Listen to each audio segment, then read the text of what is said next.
What's going on, Flames Nation? We are 24 hours removed from one heck of a Tuesday night football game, and we have an incredible show planned for you this evening. I am Richie Longshots, and I am joined by a gentleman who is the furthest thing from a casual Liberty football fan, and that is Mr. John Manson. John, 24 hours away from the Jacksonville State game. How you feeling?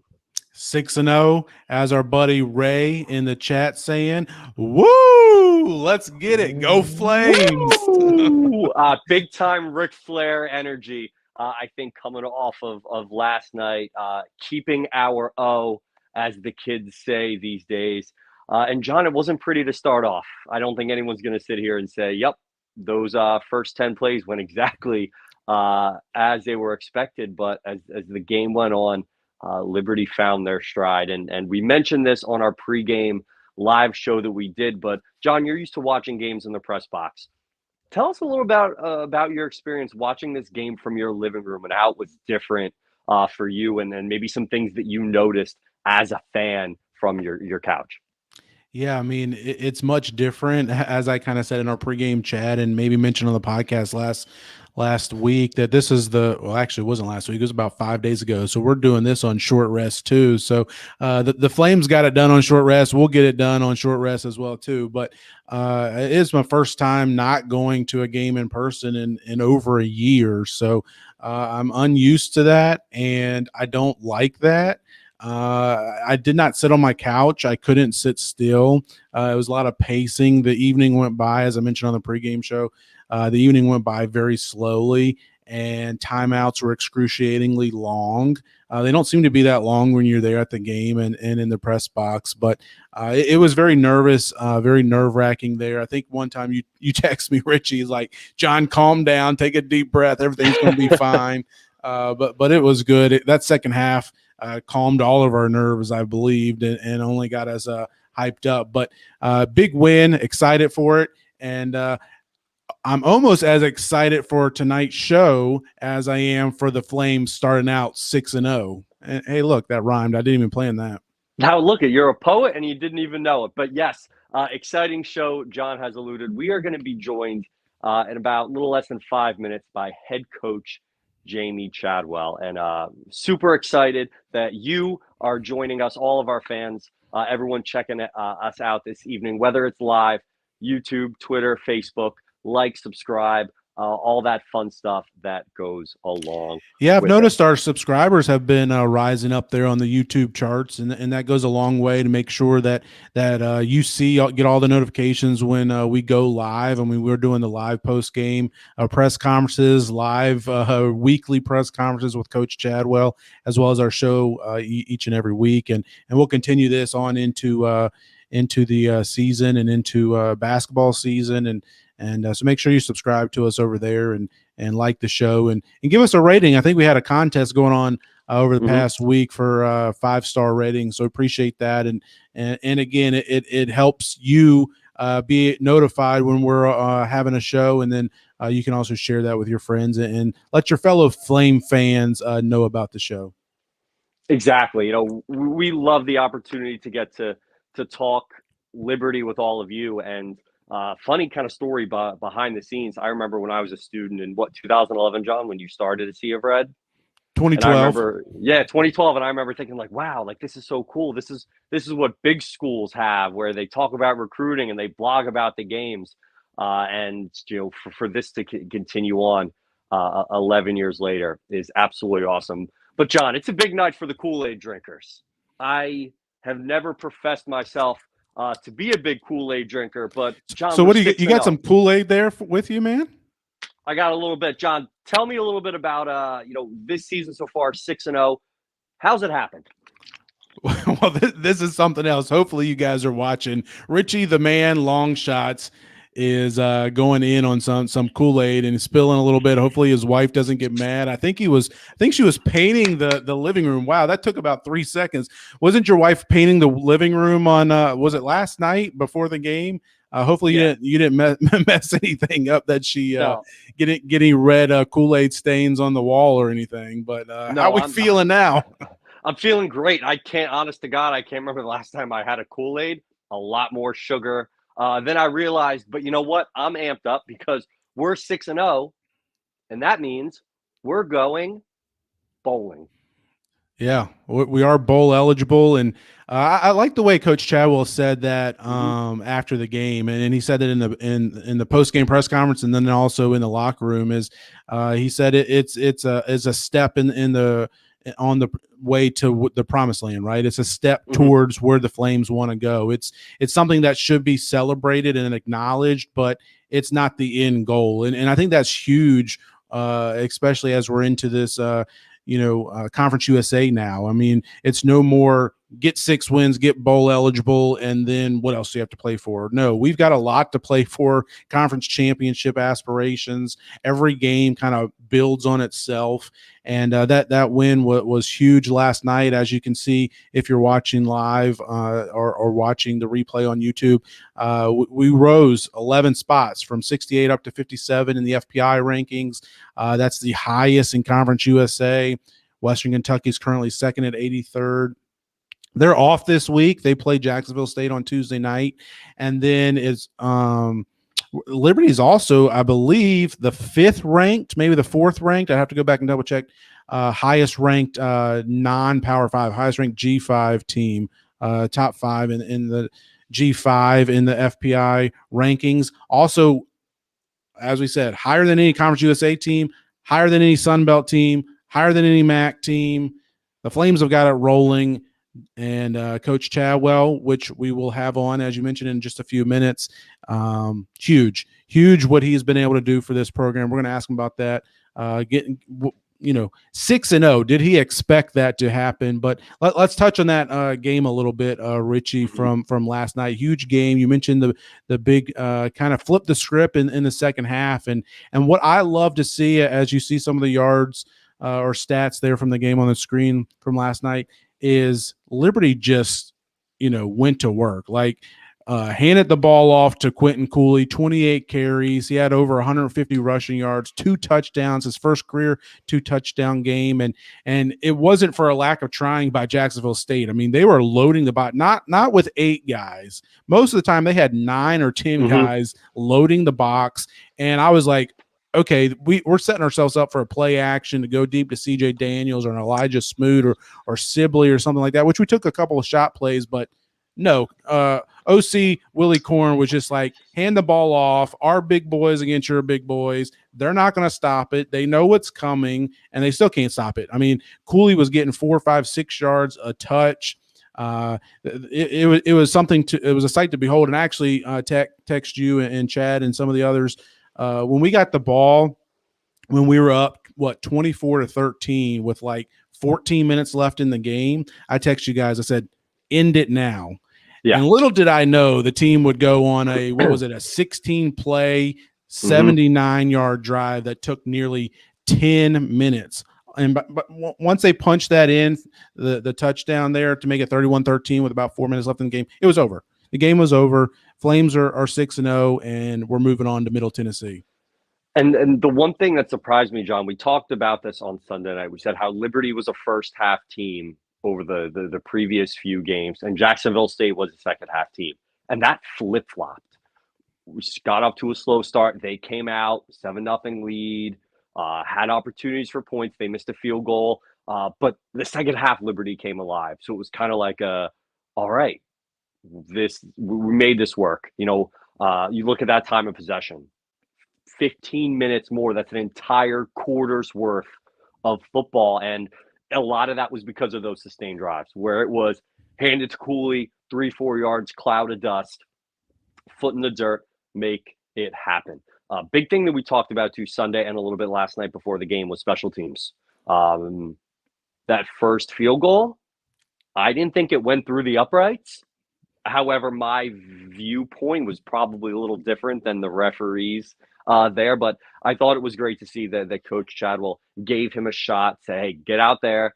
Ball was center of the hash, was able to just put it right down Broadway. Thoughts on that, John? Well, I don't think it went right down Broadway. He got it in between the uprights, and it went through. It went through, and I was watching some of the replay today, and I watched the replay of that kick, and like you, I didn't think he made that field goal.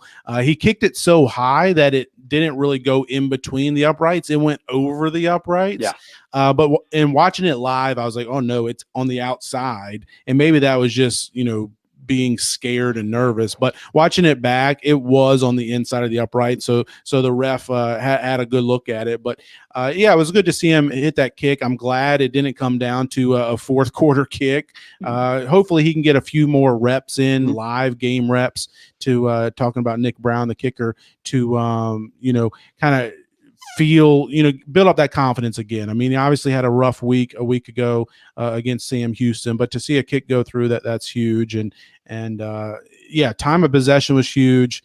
Also the rushing, just being able to basically manhandle Jacksonville State was really good to see and a lot of fun.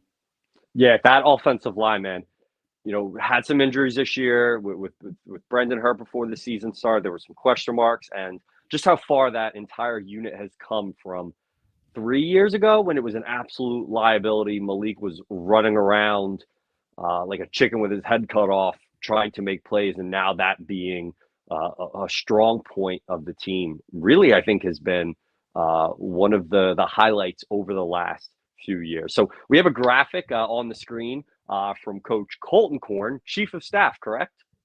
No, he's director.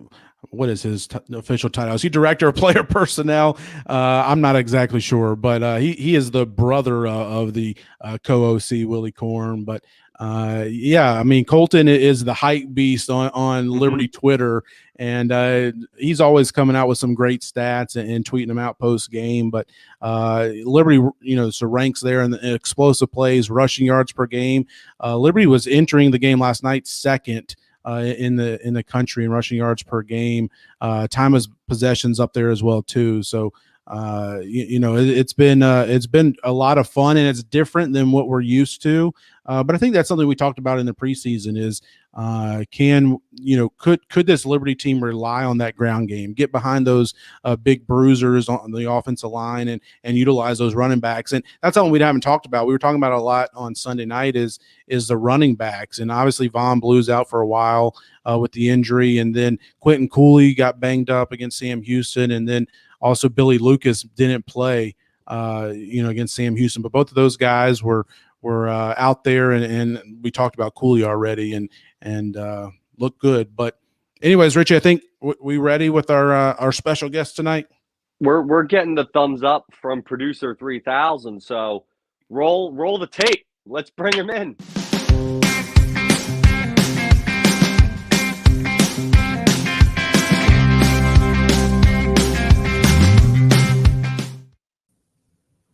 Coach Chadwell, what's going on? We are so happy that you have joined us this evening, a mere 24 hours after an awesome victory last night. But, Coach, our first question, we are going to kick it over to some big-time fans of yours from North Carolina. Producer 3000, bring in Dennis and Reagan. They got a question for you. Hey, Coach Chadwell, what's your favorite game day food? My favorite game day food? Anything Dennis provides. So our game day food actually stays the same all year round. So we have our pregame meal.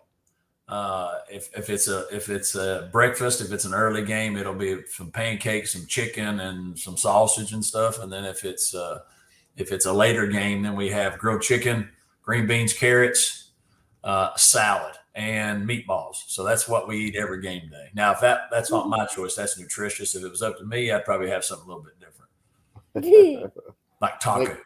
There you go.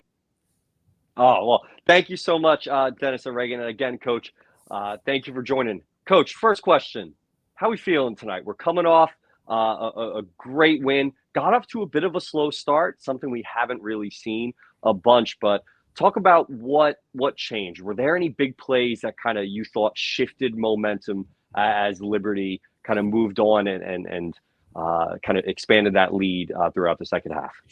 Well, I thought getting the interception right there before halftime was big. Obviously, we started figuring it out a little bit there in the second quarter. I think in the first quarter, we probably had a couple of chances actually to have some bigger plays, and maybe we just didn't execute it. And they were flying around, and then we driving and we get a penalty and a turnover, and it looks like they're going to have a chance to score. And then we knew they were going to get the ball. I thought that interception right before halftime was big, stopped the momentum. And then we were able to get the ball back. I think they went a 6 and out right away, and then be able to drive down and get a touchdown. I think that whole interception, first drive, stop them, and us being able to score on the first drive, I think that completely changed the whole momentum. I don't want to say belief, but just put it on our side, and we never let go of it. Well, Coach Chadwell, first of all, I want to say thank you for joining us. It's an honor and privilege to have you with us, and congrats on the 6-0 start. But I want to ask you about that. As the head coach, are you able to enjoy that? Take a deep breath and enjoy being 6-0, or are you okay? What's Middle Tennessee looking like? Are you able to enjoy it a little bit? I always enjoy it in the moment. I think you have to. I think it's so hard to win, and there's a fine line to win, and it's hard to do. And so, those celebrations are for the players, but they're just as much for the coaches as well, because you put a lot into it. And so we enjoy the hound out of it that night or whatever that day. And then as you watch the game the next morning or whatever it is, you enjoy it. And then you have to, mindset wise, you have to move on to it. And so, that's how you're wired in the sport of football from a player and anything. It's just on to the next. But those celebrations are, as I said, are just as much for us as well, because we enjoy seeing our players play well. And when you go out there and you, like last night, you're able to impose your will on both sides of the ball, there's nothing better than that. And so we were pretty excited about last night, but we're only as good as our last game, so we got to move forward. So, Coach Chadwell, you mentioned the celebrations, and I remember after the Bowling Green game, seeing on Twitter all the stuff that was going on in the locker room after the game. There's chicken wings flying everywhere. There's a microphone. Everyone's doing chants, and that's become such a big part, I think, of the fans getting to watch that. We're looking forward to that. Tell us a little bit about that. Tell us a little about Strike the Stone. Where did that come from, and all of that leads into that? Because I'm not going to lie, this morning when I woke up and I was like, the Flames went higher, higher, higher. Oh, strike the stone. My wife was like, what did you just do? It's 5:30 in the morning. So tell us a little bit about Which is about what time we got in last night. So yeah. The championships came from actually a loss. 2014, we were at Charleston Southern, and we started 5-0 and played Vanderbilt, and got beat by Vanderbilt by 1 point. And then the next week, we allowed that 1 point loss to beat us the next week as well to Presbyterian College. And so we thought we were pretty good. And so that offseason, we decided, we need to treat every game like it's a championship game. And it's got to be that type of focus and intensity. And so we came up with where we assign coaches. Every coach has a team. And out of the 12 games, and they pick what championship we play for. I come up with sort of the theme as far as what our word is, what our word for the week is, but they came up with a theme. So, the chicken wing one was Buffalo. I think Buffalo was Stomp the Bulls, and then the Bowling Greens, something with I don't know what, I can't remember exactly what it was, but they come up with it. The players, whether we play for a trophy or we play for a mascot, whatever it may be. And you come up with that. And one, the coaches love being a part of it. Two, the players look forward to it every time we display, hey, what's coming next, right? What's coming next? And so it's sort of taking a mind of his own, and it's fun. I enjoy seeing who comes up with what. Like Coach Isaac has this one. Coach Isaac does a really good job with his typically. And so I can't wait to see what it is. The Strike the Stone actually started when I was the head coach at North Greenville. And, growing up watching college football, Frank Beamer's Virginia Tech, they had the lunch pail, right? And you had the hard hat and all, some of those things. And all these people had these different type of things. We wanted to come up with a story that we could identify with as far as focusing on not the results of the game, but what it takes to get the results. And that whole strike the strong mentality, there's a story behind it, and it's about this immigrant that goes to California back in the 1840s to find gold, And when all the gold rush happened, and he found this big stone, and he had his hammer, and he went out and hit 1,531 whacks, and he quit and got disgruntled and stopped. Next morning, somebody came by, saw the hammer, picked it up, hit it, and it was the largest gold deposit found up to that time. And the whole mindset was you just got to keep striking. You can't focus on the end.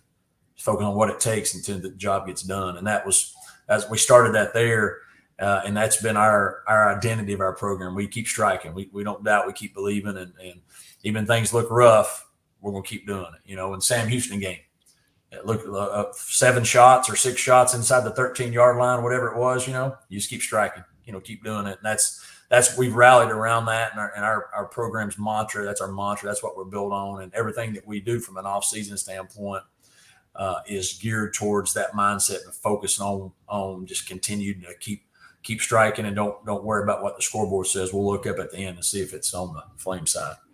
Well, so far it's all been on the Flame side, and that's been a lot of fun so far this year. Long way to go. We're about halfway through the season, but we've talked a lot about, you know, all the turnover this team has had going back to last season. You know, obviously a new coaching staff and about 50% roster turnover. And what I'm wondering is, during training camp, did you think the team had the potential to be as good as it's been, and maybe not just be this good, but to be this good this early and get out to a start like, you know, 6-0 start to the season? Well, I think you always believe you got a chance to win them all. You know, if you don't believe that, then your players won't believe that either. You know, and I think we had a chance to be good. I think we can be great. We're not there yet. We've still got some things that this team needs to continue to work on, and we're not going to continue to trust. But you saw there's pieces in place, even with all the roster turnover, the people we brought in. We thought, hey, all these people we brought in have a chance to help us, you know, and they've done it at other places, whether they've done it at a lower level where they've been, you know, a key backup or something at a higher level. At least they've been in and experienced. And then, you know, the guys that have been here before, the ones that are playing, have played quite a bit. And so our whole job was, can we get them to come together and buy into the way we want to do things, you know? And to me, that was always going to be the determining factor, whether we had a chance to be good or not. Because when you take over any program, it's challenging. But it's even harder taking over a winning program, because when you've won and you've won the way previous coaching staff did it, and then, hey, coach, why do we want to change? We did it this way. That's always hard. And so it was all, to me and our staff, was all about, can we get them to buy into the way we want to do it? And if we can get complete buy-in, then I thought, all right, then we have enough pieces in place with the people that we brought in. And if your quarterback plays well, if you can run the ball, if your defense, you know, you lost all these starters on defense, how are they going to respond? You had all these question marks, but if we felt like if we could get them to buy in to each other, then we had a chance each week, and we've been able to do that so far. Caveat is, our best teams are coming. You know, our best teams are coming, you know, forward. And so how good we are, can we get to great, is still, you know, yet to be determined. Exciting stuff. Coach, thank you again for joining us. We are sponsored by RT Rogers Oil Company, West Virginia. For your propane, your natural gas needs, reach out to them. The number is on the screen. And RT Rogers is a big fan of Liberty, and Liberty has such a unique fan base. And you've mentioned a few times the crowd. You've mentioned the student section. On halfway through your first season at Liberty, what are your thoughts on our fans? What are your thoughts on the engagement and the support that you are getting from those fans? And is this something that you expected, or? You know, I think you come in honestly on that, not expecting anything. Obviously, at previous stops, I can see how supportive, let's say, of the team they are, and how they go after people they don't like. I can say that, or other programs they don't necessarily care about. And so I'm glad I'm on that side now. But I've been, from our home game environments, from just the community, our season ticket holders, the students. I mean, it is. If you've been to any of our away games, I mean, it's a second to none. This place Williams Stadium is tremendous. It's an unbelievable home field advantage. We had an opponent leave one of their itineraries behind in their locker room, and on it said, going to have 20,000 plus students behind you. You got to make sure you focus. It's a challenging environment, and that's what you want it to be. So that to me is, if people are already seeing that, opposing teams see that, they're seeing that on video. That's pretty cool. In the first night game we had there, when we start doing "Don't Stop Believing" and the flashlight, all that starts coming out. I mean, I'm looking around myself going, "Holy crap, this is pretty cool." I've never been a part of anything like that, and so I love that. And then I think I try not to get too involved on social media as far as I've been in it long enough to know when you're up, you're great. When you're down, you can be down. And so I think you got to just try to keep your distance as much as possible. But I know the people that care for Liberty, care for, our students, our team, they're nothing but positive on social media. They talk a lot about how great our place is and who we are. And I think, as recruits, as future people see that, they want to say, hey, are these people genuine and sincere? Are they just going to turn on us as soon as you lose this or that, right? And you see other fan bases do that, but our fan base has been tremendous. And of course, like I said, we're undefeated. So what are we giving them to be mad about right now? But hey, we didn't cover last week, and everybody's mad. So I know how it goes. No, I will never. You'll never hear that from me, Coach. I promise you that. Hey, Coach, appreciate you so much joining us tonight. Thanks for taking the time, and we'll look forward to supporting you guys back at home midweek on the Mountain Tuesday night, Middle Tennessee State. Make sure you guys get out there and support the Flames. Thanks again, Coach. I appreciate y'all, Flames. Go Flames. Man, I could run through a brick wall right now. I'm fired up. I might shotgun another one of these Kool-Aids. I don't know. Don't do that, Richie. Don't do that. But no, that's awesome. Thanks so much, Coach Chadwell, joining us, and hopefully he can go and get some sleep now. I mean, getting in at 4:30, 5 o'clock this morning. It's been a long day for him. I'm sure they've been out there practicing and watching film, but appreciate him taking some time out of his evening to join us. Absolutely. You could just tell there's a different vibe around the program this year, and his demeanor and the way he's relaxed, the way he's even keel throughout all situations, it has really been awesome to see. So, we got our next segment coming up. Again, if you are joining us tonight, like, subscribe, retweet, all that fun stuff. Facebook, YouTube. I can't keep track of everything.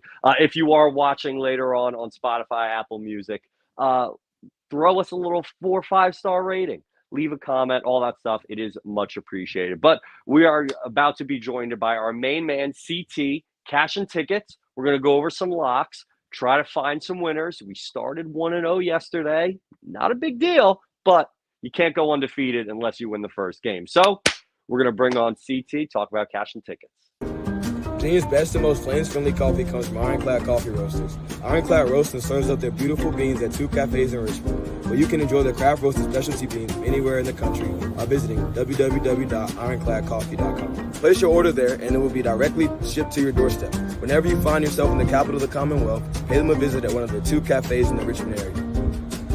Ironclad's owners, the O'Rourke family, are proud Flames Club members and season ticket holders. And now they're pleased to sponsor the podcast from the CRA. Hop over to www.ironcladcoffee.com now to get your Virginia's best specialty coffee headed your way.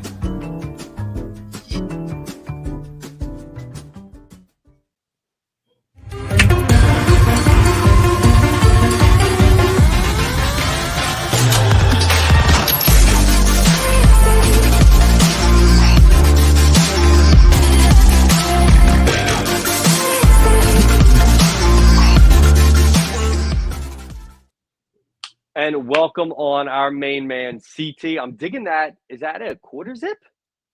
Yeah, it is. Oh, it is big time. Once those leaves start to fall, it is quarter zip season. And it's also Absolutely. the season of winning football games. And as you can see, as I might have mentioned a little bit ago, what happened last night, CT? We all won except for Colby. We all won except for Colby. It's a shame because I like Colby, but you come on the Liberty podcast, you can't fade the team of the podcast you're on. No, that was his fatal mistake. I mean, maybe the rest of the picks will work out for him, but if he goes 0-9, we know why. It's because he didn't take Liberty.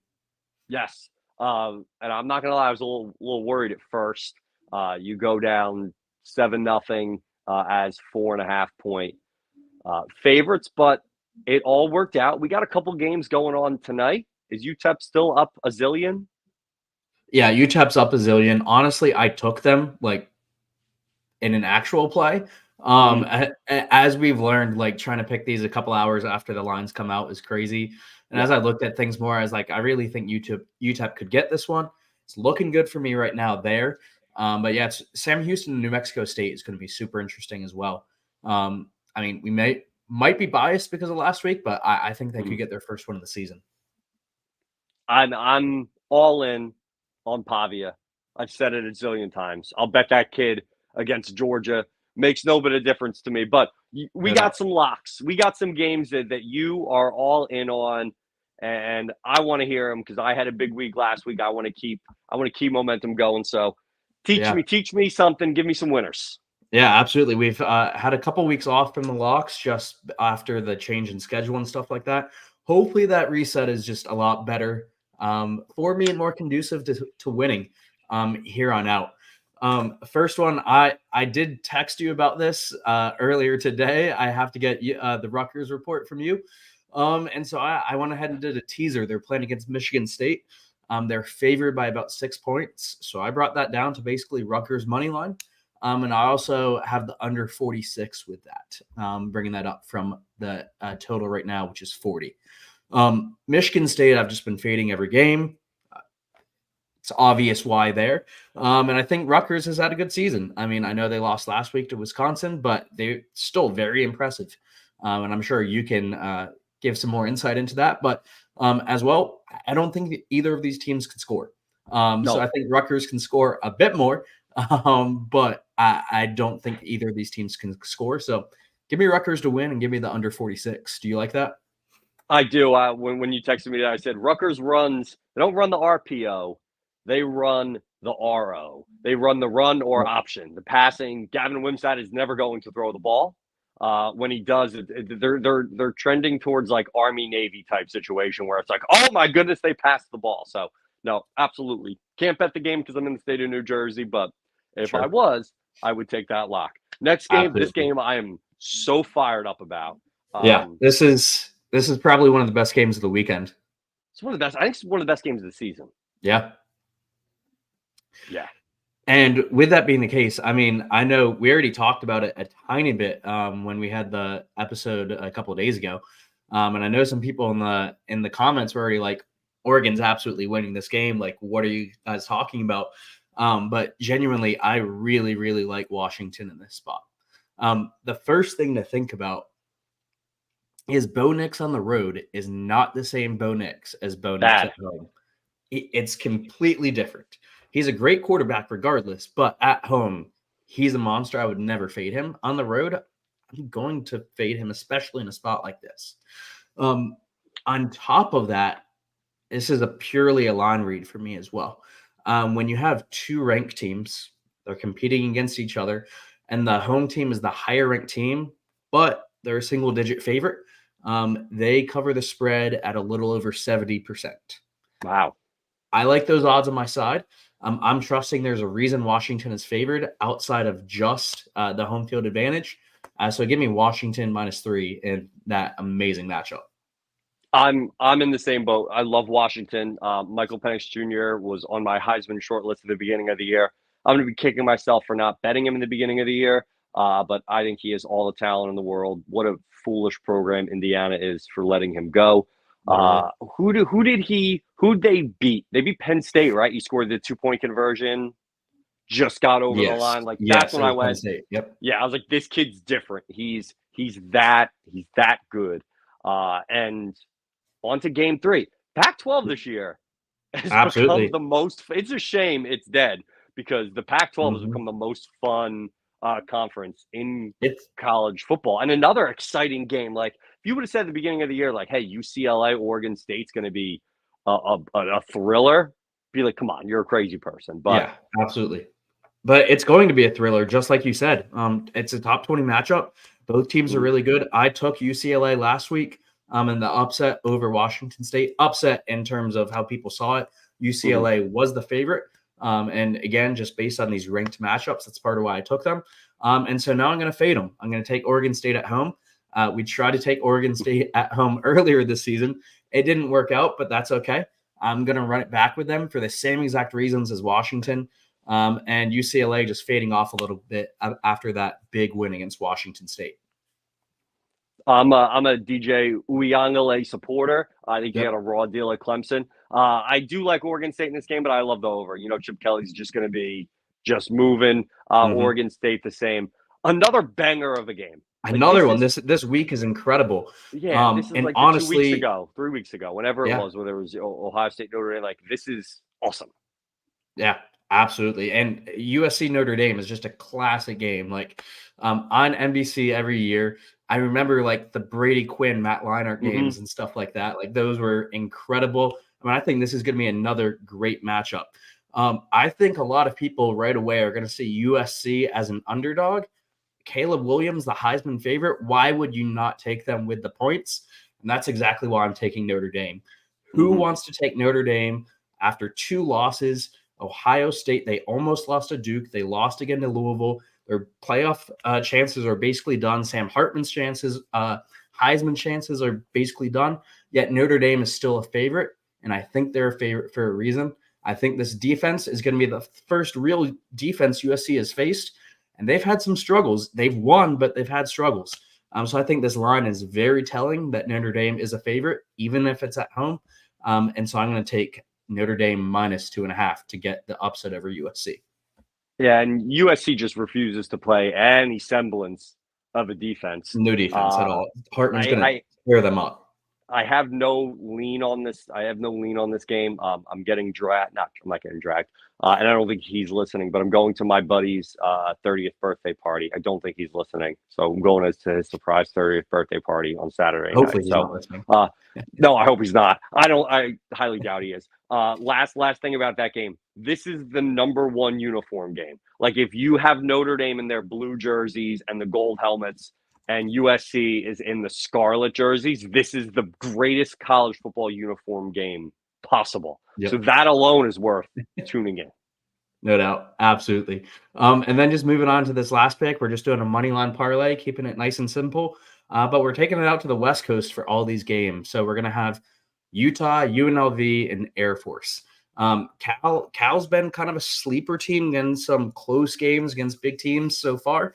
But this line, I don't think Cal has any chance going to Utah and performing well. They've performed a lot better at home. So just give me Utah to win this game outright. Same thing with UNLV. Nevada is just terrible. UNLV has been a sleeper this year. They beat Vanderbilt.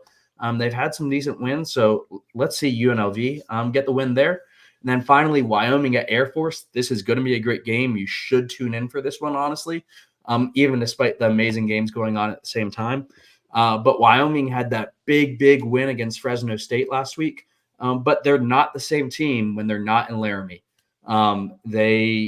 That home field advantage is, I would say, it's a top 5 home field advantage in the country. And when they go away, it's not the same. And this Air Force team is really, really solid. I don't know how I feel about laying the 10.5 with a Service Academy team, but I really think they get that win outright. So put them all 3 together. You get plus 100, and I think that's a great winner. You can't go wrong with even money. But that Wyoming Air Force game, that's 2 top G5 teams squaring off. Yeah, absolutely. Top 10 G5 out of nowhere, if nothing else. Yeah. So super excited for that. Last lock, what do you got? Yeah, last lock. So Colby, the other day on the podcast, he talked about JMU.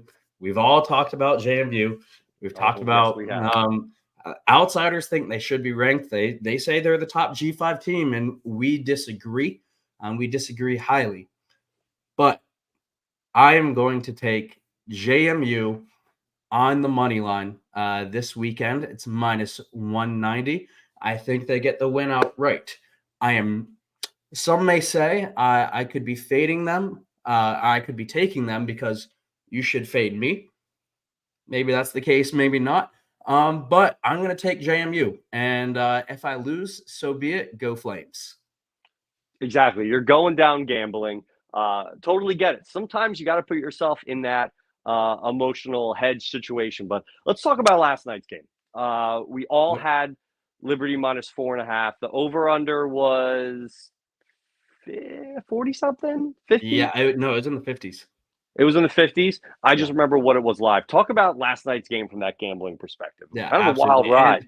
And just to clarify, if anybody can't figure it out, I am trying to jinx JMU and I want them to lose badly. Yes. So let's just get that out there. Anyways, yeah. I said again on the podcast the other day, I said I feel like this line says that Liberty is going to win. I thought it was going to be around 2.5 to 3, opened at 4.5, and it soared. It soared to 6.5, 7, to the point that I was worried, like, are we going to be able to cover this number? Like, this is a tough game, as we all were aware of. But that line was very telling. It was telling in favor of the Flames, and we showed up and took care of business. I think that was a great example of, again, why I kind of take some of these plays the way I do. When a line doesn't make sense, be on the side that doesn't make sense. And again, Liberty, amazing second half. We've been, I feel like, a first half team. We talked about that as well. But we showed up for second half. We outcoached them. We outplayed them. It was a great win all around. Yeah, I did have a little live sprinkle during the game. I took Liberty minus, I think it was 10.5, and the live under, which it hit just a little something. But that's some gambling chat. Let's bring back on our main man, John Manson. John, how did we sound? Do we sound like we know what we're talking about? You guys are great. You're killing it, and that was a lot of fun. And hey, did you hear Coach Chadwell said he was upset? You know, he knew people were upset when the Flames didn't cover. I know that hit you in a special place, Richie. I was, you know what? I always said first time I ever did this, like 2 years ago, I said, you win for the fans, you cover for the alumni. So I can appreciate Coach Chadwell, but at the end of the day, I'd much rather have a Liberty win. I'm sure we all would rather a Liberty win than a covering a point spread at the end of the day. But if you are watching live, you can see on our screen we have our statistical leaders. If you are watching the next day or later on, we are going to talk a little bit about some of the Flames that are standing out right now. So, John, you pick one player on this list right now that you think deserves first conversation. Well, that's difficult. We could talk about them all. I guess I'll start with Brylan Green.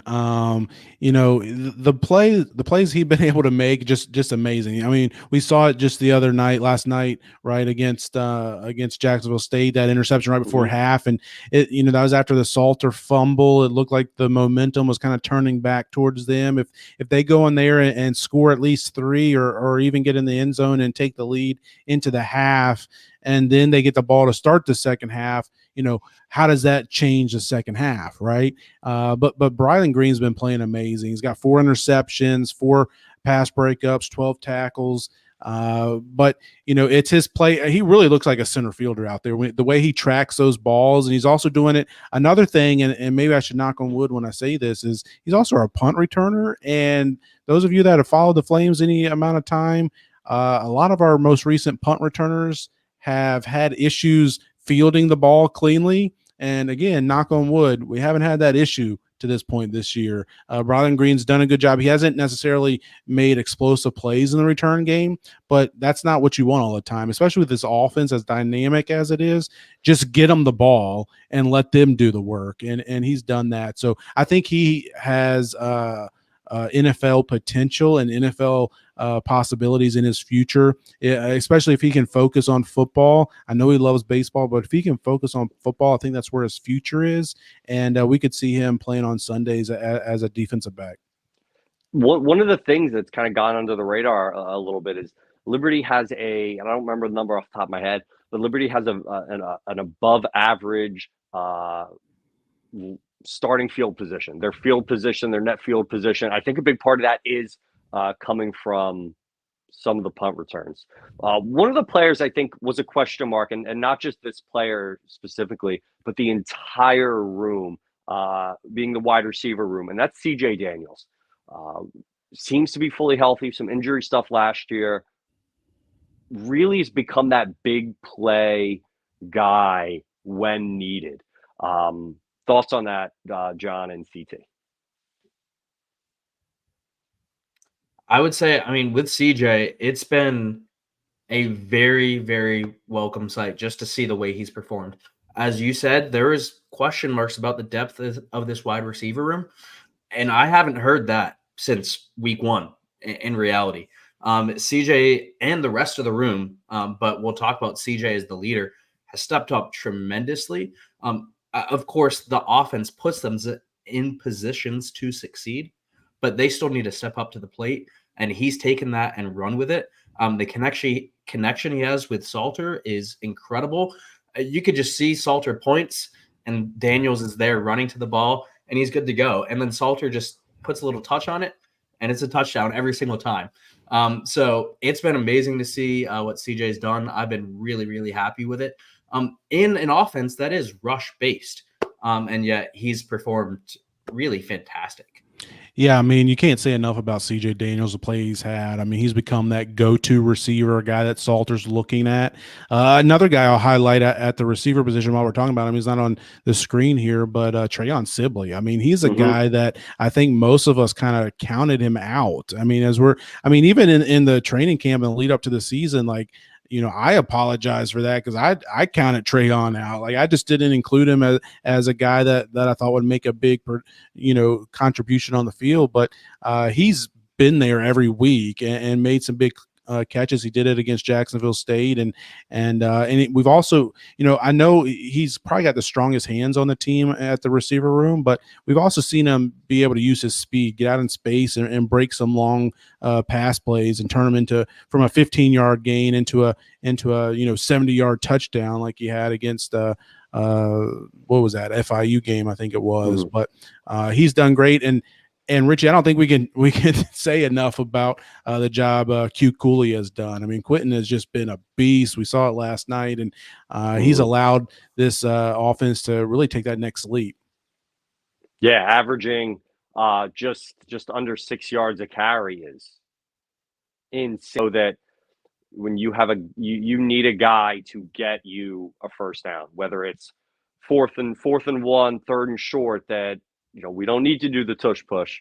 We got a guy that's going to put his head down, put his foot in the dirt, and just barrel through defensive linemen. So great to see. And what's cool, I think, is that you could say, you mentioned Sibley.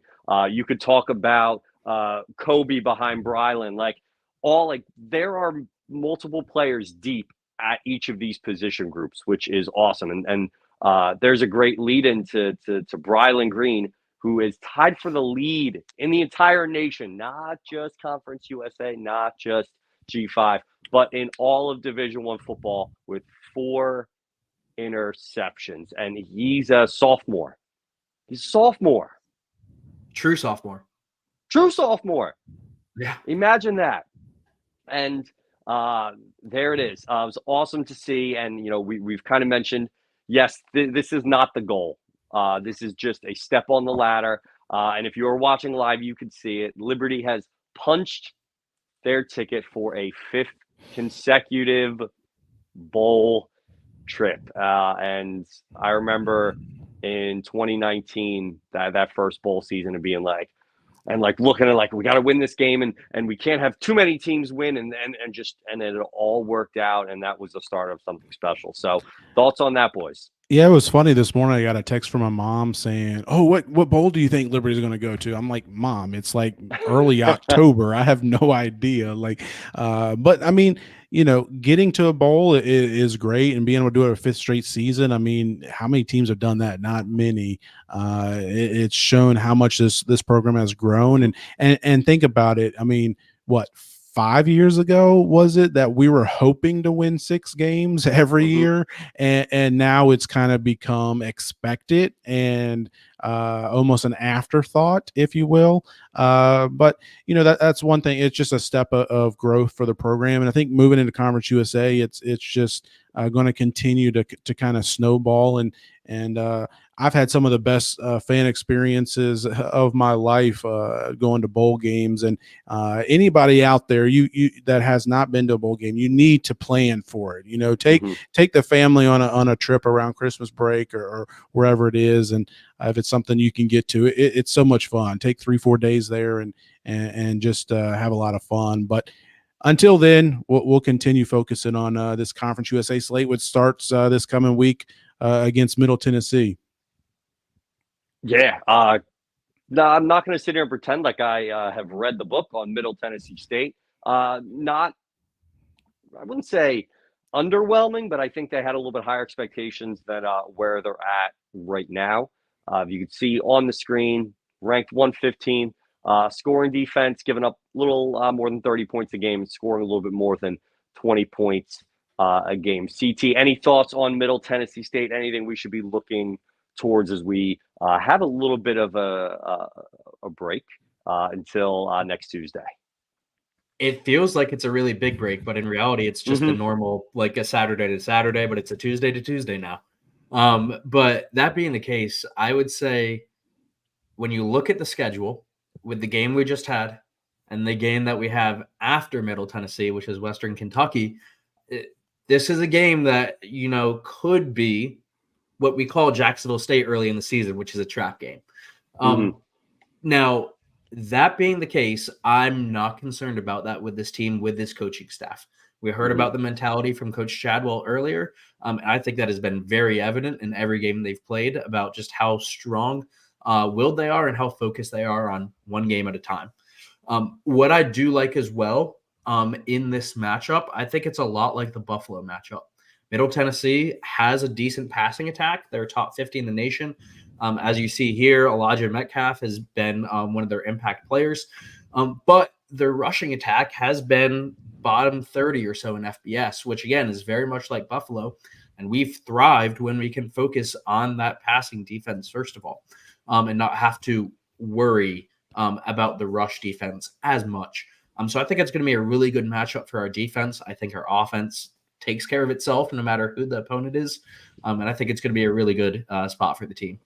Yeah, and I think one thing with Middle Tennessee is, and I feel like we said this almost every week, but they're 2-5 on the season. But again, look at their schedule. They started off the year at Alabama and at Missouri. So obviously some steep competition. And Missouri, I mean, they were competitive in that game. And what was the final score? Looking at it here, 23-19. And that's a Missouri team that's they were undefeated up until I think last week. They lost to LSU in a close game. But and also they got their first win in Conference USA play last night. First Division I win so far, our first FBS win. They beat an FCS team earlier in Murray State, but last night over Louisiana Tech. But also they played this Jacksonville State team a couple weeks ago, and they were leading 21-3 at halftime. So let's just let that sink in for a second. They were up 21-3 at halftime on Jacksonville State. So they have a chance to put up some points. They have a chance to challenge the Flames, and I agree with CT. You can't overlook this team. It is that kind of typical trap game, but I trust this coaching staff, and until they prove otherwise, I'll continue to trust them. Absolutely. And we could see top of the Conference USA standings. The two teams that were expected to be there remain there, and that is Liberty and Western Kentucky. And we are 13 days away from that matchup that we've all been looking forward to. Now, we are a podcast of the people, and we have some questions from some fans in the chat. What are Conference USA Bowl tie-ins for? Though I assume that says winner, either or. John, where could we be bowling? Yeah, well, you just got to check out ASOR.com each and every week. I got an article that updates that where Liberty is being projected, and also the tie-ins. If you scroll on down towards the bottom of the article, it's included in there. But quick rundown: it's a lot of the same bowl games that Liberty had tie-ins with as an independent. The Boca Raton Bowl, that's where we went last year and had a good time. The Cure Bowl. The Idaho Boise Bowl, First Responders Bowl, There's also one in Louisiana, New Orleans Bowl, I believe it's called. So there's a few different tie-ins, but those are some of the ones. I think one thing, I don't think it really fluctuates much where we'll end up playing based on how we do. The only thing that could change, because they try to is. Remember back in the old days, like when I was a kid following college football, it was like, okay, the first place team in the ACC gets the Orange Bowl, second place team gets the Peach Bowl, or whatever the case is. That's not really the case anymore, and it's certainly not the case for Conference USA. They try to do it based on how many tickets they think you'll sell and how competitive the game can be. So I think the better we do, the better matchup we could get. Like I've seen an Auburn. Wouldn't that be interesting if we faced Auburn in a bowl game? But I've seen that as a projected matchup. I've seen Marshall, who's having a really good season. So I'm really looking forward to seeing who we could play. But, and again, not to put the cart before the horse, but if we were to run the table, get to 13-0, winning the Conference USA championship game, we have a chance. We would be on the short list of teams in conversation for a New Year's Six bowl game, because that goes to the highest non-Power 5, highest ranked non-Power 5 conference champion. And like I said just a minute ago, according to FPI, we're already in the top 5 there. And so we got to start pulling for some of these other teams to lose that are ahead of us, right? And obviously we have to win, but it makes a lot of fun. If we weren't in Conference USA, it's kind of like, we'll probably end up in the Cure Bowl or the Myrtle Beach Bowl and or the Frisco Bowl or something like that, and keep it moving. But real exciting. I'm thrilled. It's going to be fun to be in that situation where we're rooting against teams in conference championship games and just hope if these two teams lose, we got a backdoor shot to go to a New Year's Six bowl. I couldn't imagine the menace I would be at a New Year's Six bowl, wherever that would be. Chad, any more questions from the fans, or are we kicking it over to the voicemail? How we doing? Podcast. First things first, this is JC, by the way. Need to clear my name just in case anyone like Chad thought that I was the one calling John a casual on Twitter. It was not me. I love John, have the utmost respect for John.